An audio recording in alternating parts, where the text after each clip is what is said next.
An iconic university ensnared in a sex abuse scandal involving young boys. The question, did a legendary football coach do enough to stop it? In 2002, when a graduate assistant claimed to see Sandusky raping a boy roughly 10 years old in the team showers. The next morning, the assistant went to Paterno's home and told him what he saw. 2002, Mike McQuarrie, current Penn State wide receivers coach, then a grad assistant. He saw Sandusky raping a young boy in a shower. If you witness a rape, you call the police. You don't call your supervisor. A graduate assistant at the time reported seeing Sandusky raping a 10-year-old boy. He should have been beat down. Sometimes there are grays. This is the most horrific thing you can do. It's pretty disturbing. Here's a man that was told that a 10-year-old boy was being sodomized in his backyard and did nothing about it. The mothers of two of the alleged victims criticized the university administration and Joe Paterno. Two mothers told reporter Sarah Ganem they feel betrayed by Penn State. Those quotes are so powerful and they resonate through central Pennsylvania and I'm sure much farther than that. News into SportsCenter, a source at Penn State says support for Joe Paterno is eroding among the school's board of trustees. Why didn't he meet with reporters? Whose call was that? Well, apparently it was the university's call, most likely from the president's Spaniard. Joe Paterno has decided to retire, to suggest that this will be enough to satisfy many people out there. Seems to fall way short. This is behavior that cannot be tolerated, and he does not get to dictate the terms of his departure from Penn State. With the benefit of hindsight, I wish I had done more, and there are certainly some out there that are echoing those sentiments. If anything, his statement, "I wish I had done more," raises even more questions. The parallels with the Roman Catholic Church and the sexual abuse we've seen unmasked over the last 30 or 40 years. The first thing in his legacy should be a picture of the faces and the pain scarred into the eyes of the boys whose further abuse he could have prevented. The Penn State child sex abuse scandal entered a fifth day. By consensus, now the most appalling story ever connected to college sports. Penn State's Joe Paterno may be on his way out tonight in the wake of these revelations about a child sex abuse scandal involving one of his assistant coaches. School officials were aware of alleged assaults inside the locker room shower in both 2000 and 2002. But Paterno has been criticized for not telling the police. There's been denial expressed by people who say, well, let's just figure out what the facts are. They have to get past this, and the only way for that to happen is for him and perhaps the university president and others to resign. Because you cannot watch a football game Saturday and be thinking about child molestation, and that's exactly what you will be thinking about if you see that man on those sidelines. That's why he was fired. And Joe almost says that very fact in his brief statement. I think it was absolutely the right decision. This was a complete collapse, legally, morally, and in every other way.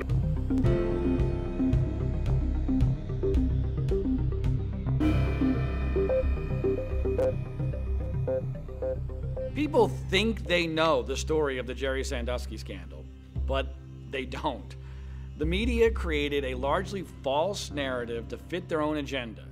And not only is there no evidence currently that Joe Paterno was the villain of this situation, had the media wanted to, they actually could have made Joe Paterno the hero of this case. In fact, they almost did.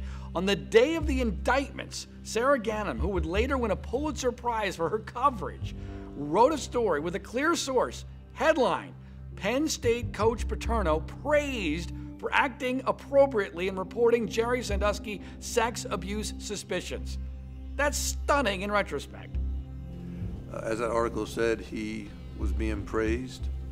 And if our board of trustees would have done that the night of November 9th, everything would be different for Penn State. If they would have let Joe Paterno make a statement and be the face of Penn State during these most troubling times, things would be different. Well, on November 9th, I definitely wasn't expecting the firing of Joe Paterno. Joe Paterno is no longer the head football coach. Effective immediately. I mean, hit me like a ton of bricks. I was not ready for that.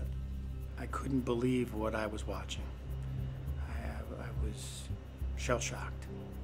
I'm hollering at the television. I could not believe that my school could do this to a man who'd given us 61 years. They knew the man.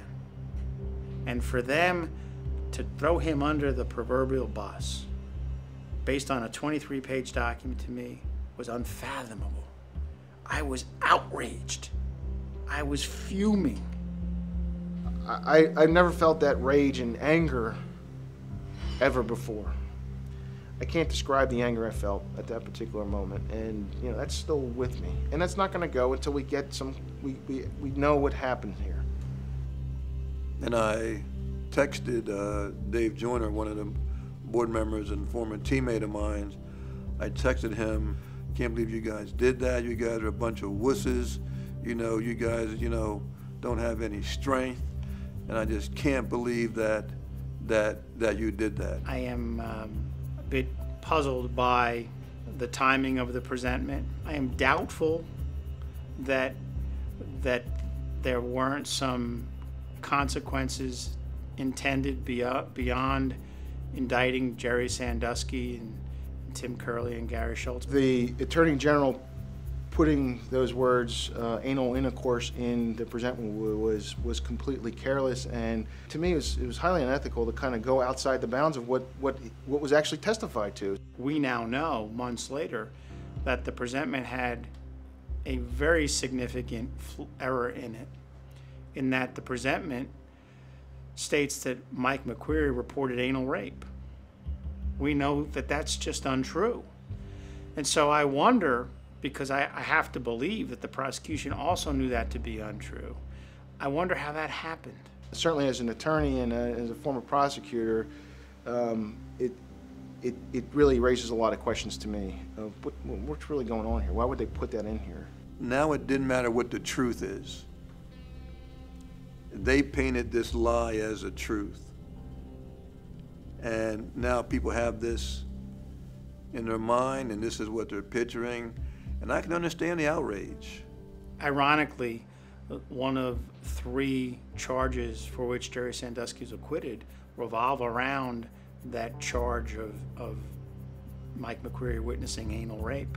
The reality is that Joe Paterno and Penn State did not react like they had a 5-alarm fire on their hands, because they weren't told by Mike McQueary that they had a 5-alarm fire on their hands. And the most likely reason why they weren't told that is because Mike McQueary didn't see a 5-alarm fire back in 2001. So much so, he couldn't even remember what the year was. Think about how damning that is in terms of his credibility. Take Dr. Drano, for example.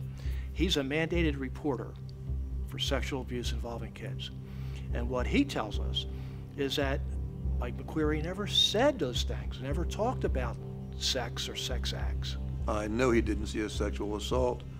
I asked Mike McQueary about that, and I asked him if he saw intercourse, and he said no. I asked him if he saw sodomy. He said no.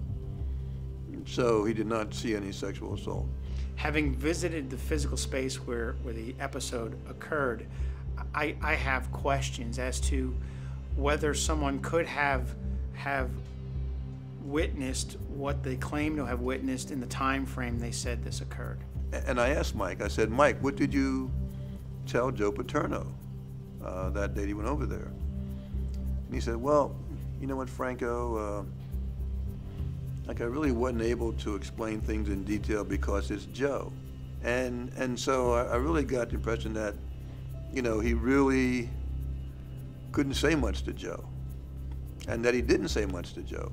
Joe had just been diagnosed with cancer, and I wanted to meet with him to pay my respects and talk with him a little bit about this situation. Joe told me that Mike had told him about seeing Jerry in the shower and something about horseplay or horsing around, and that it made him uncomfortable. He didn't use any sexual overtones or any terms with sexual overtones when he told me about his conversation with McQueary. He didn't use any words with sexual overtones. I found it odd that Joe's grand jury testimony used words like sexual and fondling, because those aren't words that would come out of his mouth. You know, we all now know that he didn't know what sodomy was.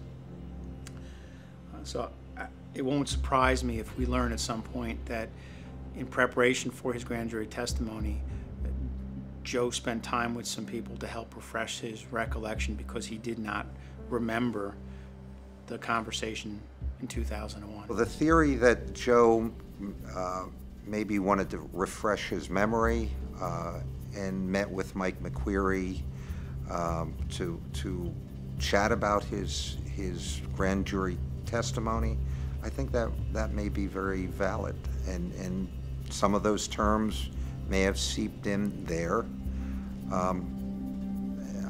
That very well could have happened.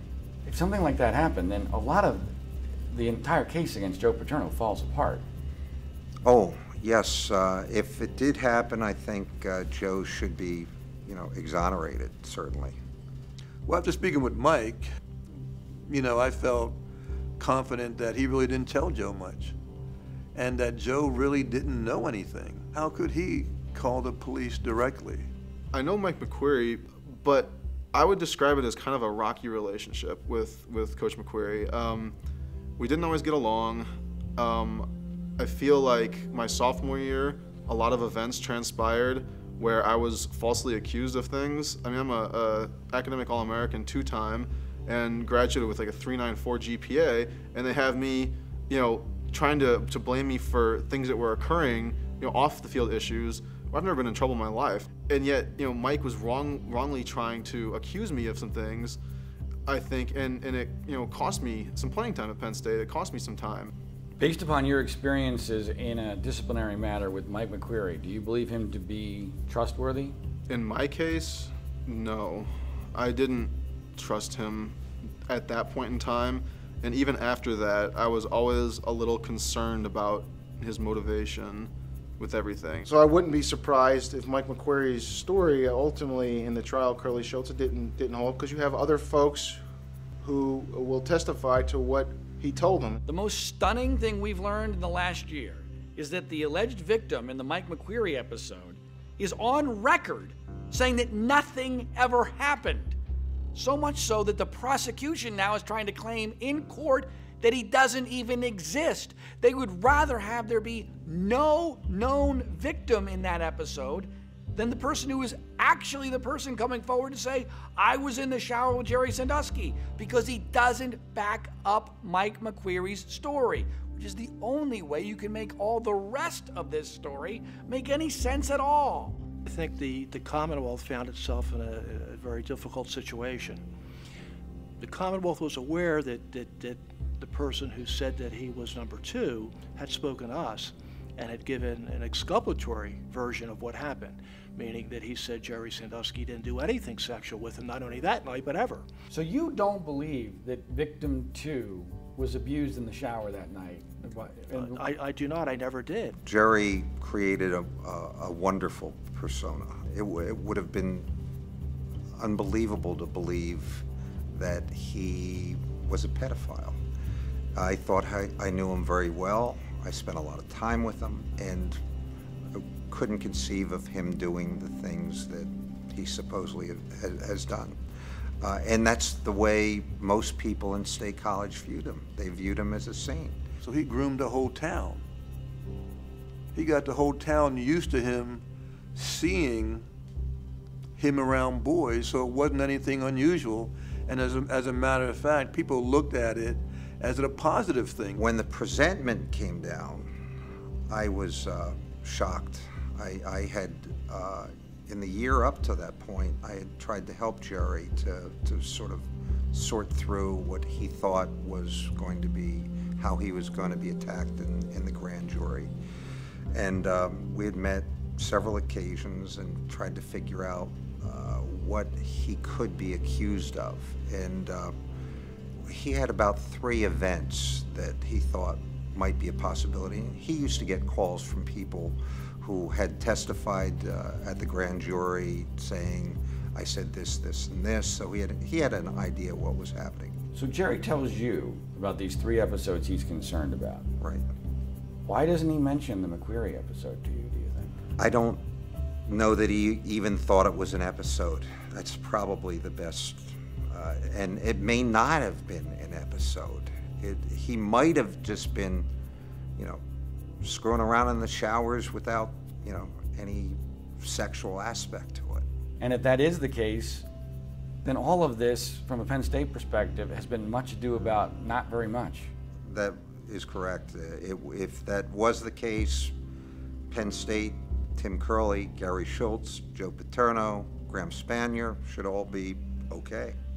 Spanier resigns, and Paterno is fired. No one else is speaking for the university. There's a void. And the media was very happy to fill that void with its narrative, and that narrative was Penn State scandal. Jerry Sandusky was not an employee of Penn State.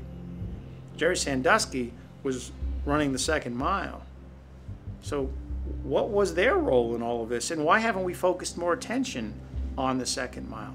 In the absence of leadership, when Graham Spanier and Joe Paterno were no longer here as the voices of Penn State, the media had a free rein.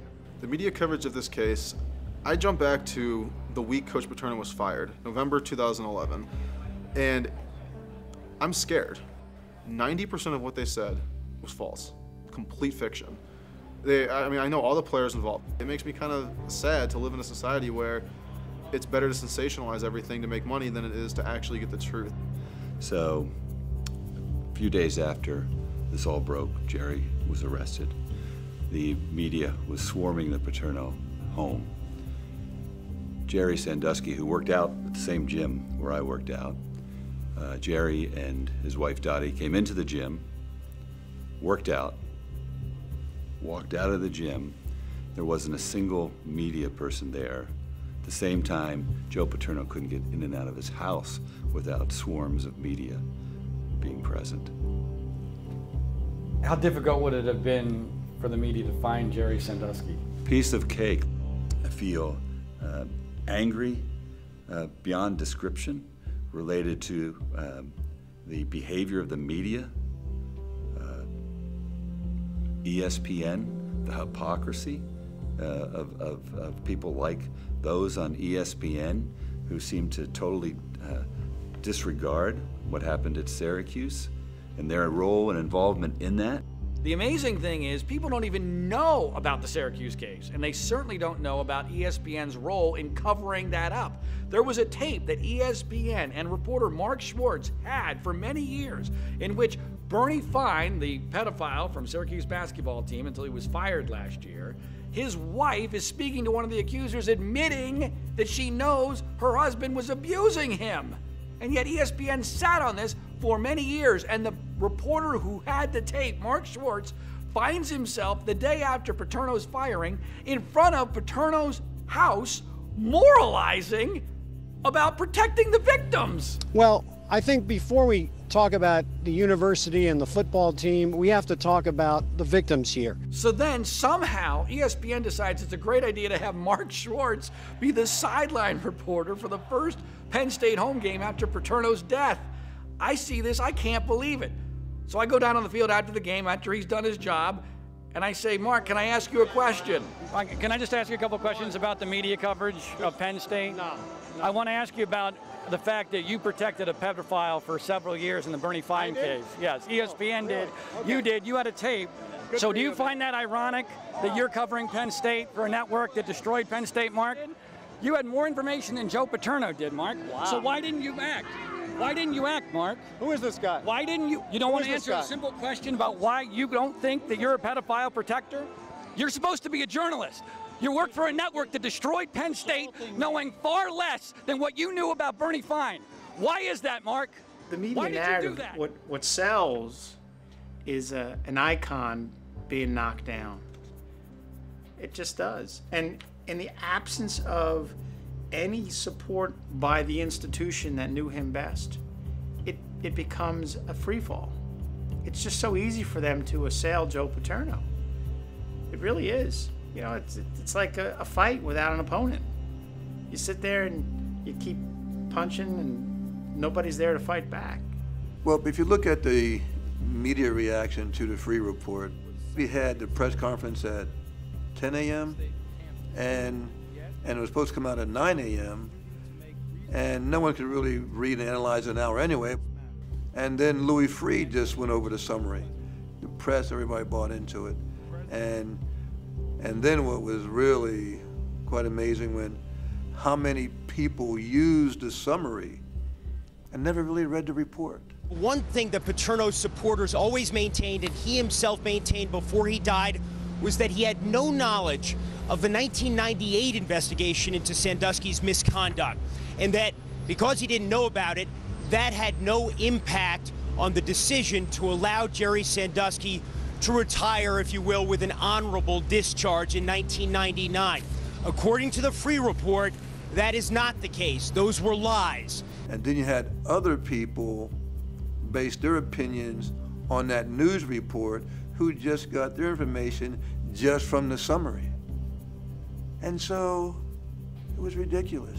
I was stunned, shocked. I think those are the best words, that this was the work product of a person who was the FBI director. I was startled by the lack of any kind of sufficient evidence to back up these hellacious claims that he made, in particular as it related to Coach Paterno. I look at the Free Report, and it does exonerate Joe Paterno. And really, as I said, it shows that there was no cover-up, no conspiracy. In my time in the Department of Defense, I've seen some cover-ups. It's preposterous that it was a cover-up. A cover-up Joe would have shut Mike up from the get-go. Mike would have never testified before the grand jury to what he did. Joe would have never said what he did. I mean, that's just, so it's make-believe in Louis Freeh's mind. A number of times that I spoke with Jerry about this very issue, was there a cover-up? Could there have been? Was there any conversation between you, Tim Curley, Gary Schultz, Graham Spanier, about what you supposedly were doing and their efforts to maybe kind of conceal it? He said, Joe, absolutely not. Never. They're openly communicating with each other on university email. And it remains to be seen what Joe actually said or didn't say, because he wasn't in any of those emails. But, you know, Spanier, Curley, Schultz, I mean, they're openly talking about this. There's nothing I've seen yet that would lead me to believe that there was a concealment on any level. And until someone can share with me that smoking gun, I'm not going to sit here and tell you that Louis Freeh's conclusion was appropriate. I'll tell you just the opposite. He reached conclusions based on facts that aren't in evidence. To believe Freeh, you have to believe that Joe Paterno knew in 1998 that Jerry Sandusky was a pedophile. There is no conclusive evidence that he did know anything occurred in 1998, was even aware about the investigation. But even if you assume that he did, you had law enforcement, you had Department of Public Welfare, you had all of the relevant folks involved with that investigation, and all of them concluded the same thing, that Jerry Sandusky did nothing wrong, and therefore he was not charged with anything. Yet, if you believe Louis Freeh, Joe Paterno would have to have known every detail and say, you know what, they were wrong, he was a pedophile, and I should treat him as a pedophile starting in 1998. The record shows there's no direct evidence that Paterno was ever told about 1998. Wait a minute, I thought that Sally Jenkins said that he lied and that you know, he committed perjury, and Louis Freeh says he knew about 98. To believe that Paterno knew everything about 98, that it was a child sexual abuse investigation, first, doesn't fit logically with the law. It would have been against the law for him to know that. Sally Jenkins, who I exchanged emails with, basically said that because Tim Curley was Joe Paterno's lackey, Curley would have told Paterno everything. Louis Freeh's assertion that coach is assumed to be Paterno is ludicrous, in a word. Why do you believe that's ludicrous? Well, first, I go back to the law.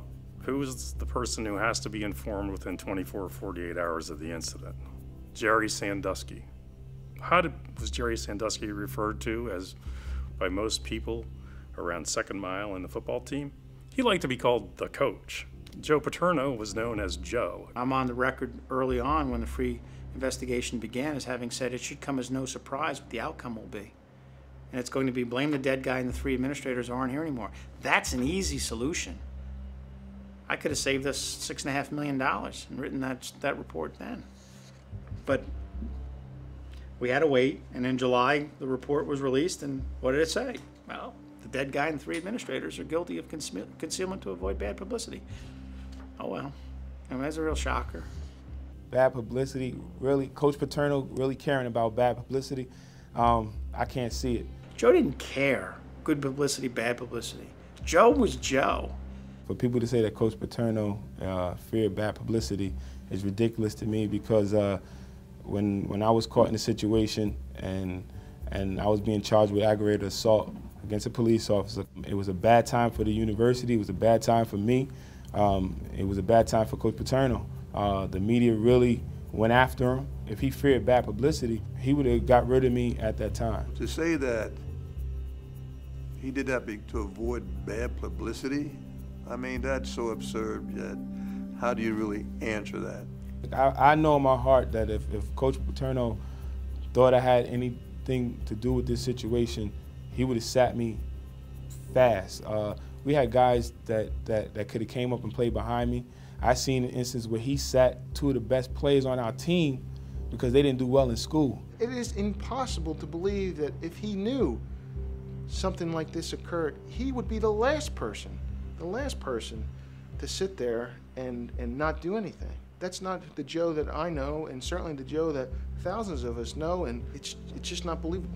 And you know, to be quite frank, there is no evidence to support it. The conclusion and the summary that Mr. Free had to come to, I strongly believe, was to really support the Board of Trustees and justify what they did. It certainly looked as though Louis Free had a conclusion in mind and then tried to fit the scant evidence that he did have to fit that conclusion. Why was Louis Free hired? Why does a guy who can't talk to any of the major players in this put out a report that jumps to conclusions with a summary that apparently is even more inaccurate than his report and doesn't support some of the things he makes in his report, has a press conference immediately to say this for everyone on earth to hear before anyone's even had a chance to read the report? Why was it even made public? Why is the narrative, hey, let's just move forward. Let's just accept the worst sanctions in NCAA history and just move forward? Who's lying between the NCAA and Rodney Erickson? You have President Erickson saying, we were threatened with a 4-year death penalty, so I accepted these essentially 4-year death penalty sanctions. And you have the NCAA saying that was never on the table. Who's lying? Why were all of these decisions made? Because the NCAA launched no investigation. They went completely above and beyond and out of the realm of their own bylaws. After we fired Joe Paterno, we announced that we're going to do an investigation of what's happened here. We hire Louis Free to conduct that investigation. And Louis Free releases his report. The day that it's released, we say we accept responsibility for the findings in the report. In effect, accepting the report. Though as a board, my first board meeting, we've never had a discussion about the actual contents of the document, nor have we actually taken a vote as to whether we agree with what's in the document. But the moment we do that, the NCAA views that as an acceptance. And so what had been originally a criminal matter now, in their mind, becomes a matter under their control. And over the course of the next 7 days, a consent agreement is reached. And that consent agreement, if you read it, hinges in large part on the Free report. And so in that period of time, from firing Joe Paterno to the release of the Free report, we went from bad to worse. If we lose due process here in our country, that we have a real big problem. If we let the media, fast opinions and decisions really count as being due process, and the decisions that they make are final, then we're in big trouble here in our country. If we lose that fundamental right for due process. Well, I'm not going to rest, and I know folks like Frank Harris won't. There's a hell of a lot more of us that aren't. We're not going to move forward until we get the truth. And we're not going to let this board and this president continue to act like we're bad people. Because that football program, our football program, was and continues to be the model by which every football program in this country is judged. We are who we are, and we're not going to back down from that. That's who we are. There's no myth there. It's success with honor. I'm gonna defend him till I'm not here anymore, because I really believe in what he stood for. I believe in the things he instilled in us as young men, and he always preached to us that you get your education and then you go back and you help others, and to me, that's the Coach Paterno I knew. That's the Coach Paterno I love. Yes, I'm a Board of Trustee member, and I want to move forward in the worst way. But I am not going to move forward at the expense of Joe Paterno and what he's given this university, because, believe it or not, so much of what people feel for Penn State is a result of a man named Joe Paterno. The connection they feel to this university is because of a man named Joe Paterno. And you could remove a statue, you can take his name off of a building, it won't matter. The memories exist. I just want to know what the truth is. That's it. That's it. It's a pretty simple request, it seems to me, John. It's a simple request. And yet, there are very few people who are out there willing to do what you're willing to do to help get to the truth. Wherever that takes us, sure as hell isn't coming from the media. The media is no longer constructed to handle a story as complex as this one, because we don't have the attention spans, and the media doesn't have the expertise. They don't care about details, they don't care about the facts. And that's part of why we're doing this documentary, to get the real truth out there. But we need help, we need support. We can't do this alone. This is the hardest thing we've ever done. We're going uphill into the wind on ice with lead bricks around our feet, because everybody's against us on this. The only thing we've got going for us is the truth. And I don't know if that's going to be enough or not. I hope it is. I actually have my doubts. But the truth has got to still matter. And we're going to find out when we do this documentary whether it still does.